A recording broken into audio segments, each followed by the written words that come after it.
তো গাইস আজকে আইছি নিসান শোরুমে গাড়ি সার্ভিসিং করতে। এই দেখো Nissan showroom Silchar bypass road, এলাকা Nissan showroom servicing centre. Showroom বলতে এটা সার্ভিসিং সেন্টার।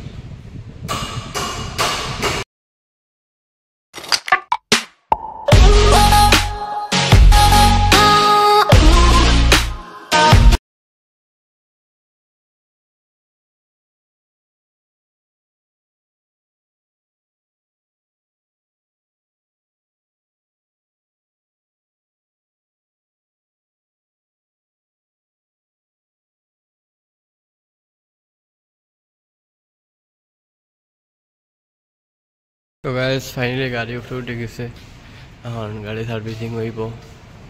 গাড়ির কন্ডিশন দেখো, এই দেখো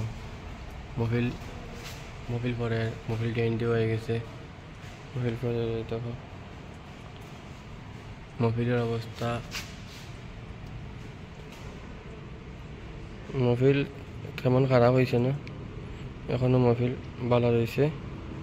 তো শিলচর আইসি ধর্মনগর থেকে শিলচর পায়ে দূর, আর ধর্মনগর নিসানের কোনো শোরুম নাই, তো তাই লেগে আইসি শিলচর। তখন আইসি যখন গাড়ির সার্ভিসিংটা করে এনে